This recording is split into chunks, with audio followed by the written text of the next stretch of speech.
Good morning, mabilis ang basa ng ating libro guys. Magandang balita, Biblia. Today is 20 November 2024. Nandito tayo sa aklat ng Juan chapter 6. Ang pagpapakain sa 5,000. Pakisabayan ako ng basa guys, nang pare-paro tayo dito matuto sa salita ng Diyos at sa history na rin ni Jesus. Pero huwag kayong magtaka kung bakit pabalik-balik yung yung mga nakasulat dito, kasi nakasulat na siya sa Matthew, nakasulat na siya sa Marcos, nakasulat na siya sa Lucas, tapos ngayon sa Juan naman. Ilang libro yung nagsulat nito. Ang pagpapakain sa 5,000. Juan chapter 6 verse 1. Pagkatapos nito, tumawid si Jesus sa ibayo ng lawa ng Galilea na tinatawag ding lawa ng Tiberias. Verse 2. Sinundan siya ng napakaraming tao sapagkat nakita nila ang pagpapagaling niya sa mga may sakit. Verse 3. Umakyat si Jesus sa bundok kasama ang kanyang mga alagad at naupo roon. Verse 4. Noon ay malapit na ang Pasko ng mga Hudyo. Verse 5. Tumanaw si Jesus at nang makita niyang dumarating ang napakaraming tao, tinanong niya si Felipe, Saan kaya tayo makakabili ng tinapay upang... Okay. Ulitin ko yung verse 5 guys. Juan chapter 6 verse 5. Tumanaw si Jesus at nang makita niyang dumarating ang napakaraming tao, tinanong niya si Felipe, Saan kaya tayo makakabili ng tinapay upang makakain ang mga taong ito? Verse 6. Sinabi niya iyon upang subukin si Felipe sapagkat alam na niya ang kanyang gagawin. Verse 7. Sumagot naman si Felipe, kahit na po halagang 200 salaping pilak ng tinapay ay di sasapat para makakain sila ng tigkakaunti. Ang tanong ko guys, anong work nila? Bakit sila may income? Kasi diba na lang sila, puro na lang sila pagsangyaw sa mabuting balita. Ano ba yung pagsangyaw sa mabuting balita? Yung pangangalat ng mabuting balita ng Diyos Ama. Pero ito, bibili sila ng tinapay. Ang tanong ko, saan sila kukuha ng pera? Okay, ulitin ko. Pero syempre, miracle ni Jesus, marami siyang mapapakain kahit hindi siya bibili. Okay, verse 7. Sumagot naman si Felipe, kahit na po halagang 200 salaping pilak ng tinapay ay di sasapat para makakain sila ng tigkakaunti. Verse 8. Sinabi ni Andres na isa sa kanyang mga alagad at kapatid ni Simon Pedro. Verse 9. Mayroon po ritong isang batang lalaki na may dalang 5 tinapay at 2 isda. Subalit sasapat kaya ang mga ito? Verse 10. Paupuin ninyo ang mga tao, sabi ni Jesus, madamo sa lugar na iyon, umupo nga ang lahat, humigit kumulang sa 5,000 ang mga lalaki. Verse 11, kinuha ni Jesus ang tinapay at matapos magpasalamat sa Diyos, ay ipinamahagi iyon ng mga tao. Gayon din ang ginawa niya sa isda, nakakain ang lahat at nabusog. Verse 12, nang makakain na ang mga tao, sinabi ni Jesus sa mga alagad, ipunin ninyo ang lumabis ng di masayang. Verse 13, ganon nga ang ginawa nila, at nakapuno sila ng 12 kaing. Verse 14, nang makita ng mga tao ang himalang ginawa ni Jesus, sinabi nila, tunay na ito ang propetang paparito sa sanlibutan.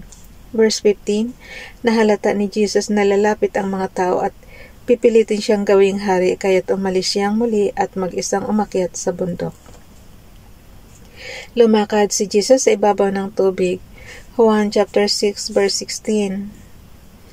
Nang magtatakip silim na, ang mga alagad ay pumunta sa tabi ng lawa. Alam mo, suggestion ko dito sa Bible, dapat hindi pa balik-balik yung mga story. Kasi sinulat na sa kabilang libro, tapos susulat na naman dito. Diba? Lumakad si Jesus sa ibabaw ng tubig. Juan chapter 6 verse 16. Nang magtatakip silim na, ang mga alagad ay pumunta sa tabi ng lawa. Verse 17, sumakay sila sa bangka at naglayag papuntang Capernaum. Madilim na'y wala pa si Jesus. Verse 18, biglang lumakas ang hangin at lumaki ang alon. Verse 19, Makasagwa na sila ng may 5 o 6 na kilometro. Nakita nila si Jesus na lumakad sa ibabaw ng tubig papalapit sa bangka at sila'y natakot. Verse 20, ngunit sinabi ni Jesus sa kanila, huwag na kayong matakot, ako si Jesus. Verse 21, tuwang-tuwa nilang pinasakay si Jesus at kaagad na nakarating ang bangka sa kanilang pupuntahan. Hinanap ng mga tao si Jesus. 1 chapter 6 verse 22. Alam ng mga taong naiwan sa dalampasigan na iisa lamang ang bangkang naroon. Alam rin nilang si Jesus ay hindi kasama ng mga alagad nang ang mga ito'y sumakay sa bangka dahil ang mga ito lamang ang umalis kinabukasan. Verse 23, dumating naman ang ilang bangkang galing sa Tiberias at dumaong sa lugar na malapit sa kinainan nila ng tinapay matapos magpasalamat sa Panginoon. Verse 24, kaya't nang makita nilang wala na roon si Jesus ni ang kanyang mga alagad, sila'y sumakay sa mga bangka at pumunta sa Capernaum upang hanapin si Jesus. Bilisan na natin guys at mahaba-haba itong Juan chapter 6. Si Jesus ang tinapay na nagbibigay buhay. 1 chapter 6 verse 25, nang makita nila si Jesus sa ibayo ng lawa, tinanong nila, Guro, kailan pa kayo rito? Verse 26, sumagot si Jesus, pakatandaan ninyo, hinahanap ninyo ako hindi dahil sa mga himalang nakita ninyo, kundi dahil nakakain kayo ng tinapay at nabusog. Verse 27, huwag ang pagkaing nasisira ang inyong pagsikapang kamtan, kundi ang pagkaing hindi nasisira at nagbibigay ng buhay na walang hanggan. Iyan ang ibibigay sa inyo ng anak ng tao sapagkat siya ang binigyan ng Diyos Ama ng ganitong karapatan. Verse 28, kaya't siya tinanong nila, ano po ang dapat naming gawin upang aming matupad ang ipinapagawa ng Diyos? Verse 29, ito ang ipinapagawa sa inyo ng Diyos sumampalataya kayo sa sinugo niya, tugon ni Jesus. 1 chapter 6 verse 30, ano pong himala ang maipapakita ninyo upang sumampalataya kami sa inyo? Ano po ang inyong gagawin? Verse 31, ang aming mga ninuno ay kumain ng mana sa ilang.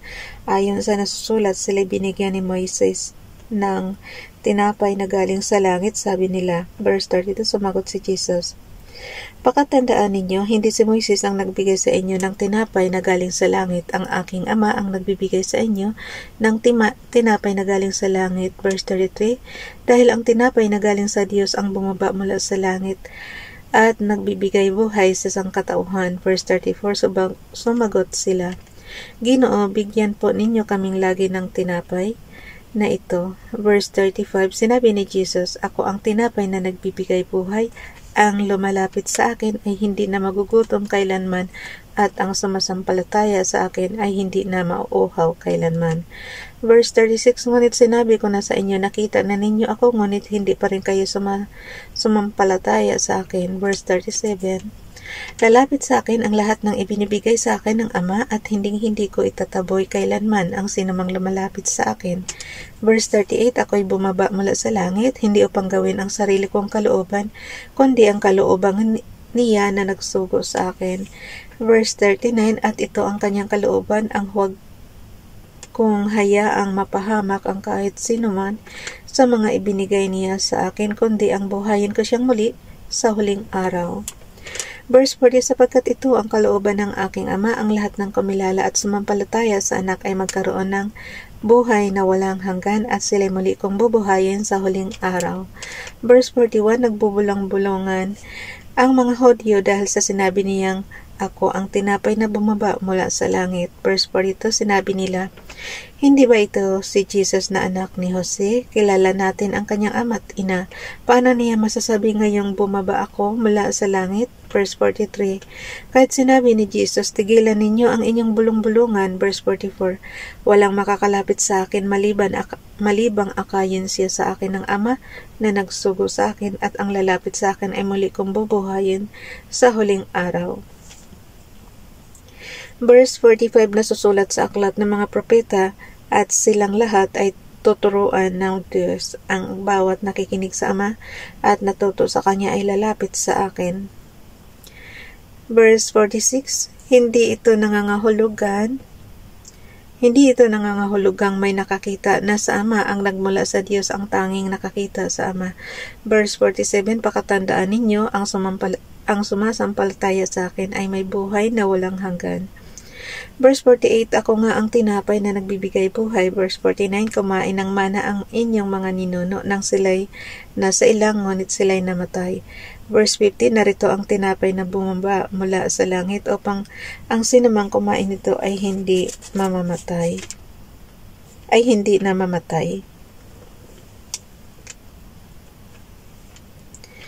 Verse 51, ako nga ang tinapay na nagbibigay buhay na bumaba mula sa langit. Mabubuhay magpakailanman ang sinumang kumain ng tinapay na ito, at ang tinapay ay ang aking katawan na ibibigay ko upang mabuhay ang sangkatauhan. Verse 52, dahil dito'y nagkaroon ng mainitang pagtatalo-talo ang mga Hudyo. Paano maibibigay sa atin ng taong ito ang kanyang laman upang makain natin? Verse 53, sinabi ni Jesus, pakatandaan ninyo, malibang kainin ninyo ang laman ng anak ng tao at inumin ang kanyang dugo, hindi kayo magkakaroon ng buhay. Verse 54, ang kumakain ng aking laman at umiinom ng aking dugo ay may buhay na walang hanggan, at muli ko siyang bubuhayin sa huling araw. Alam mo nyo guys, pag ililiteral mo to, magiging cannibal tayo. Kakain ng laman ni Jesus. Pero iba kasi ibig niya sabihin dito.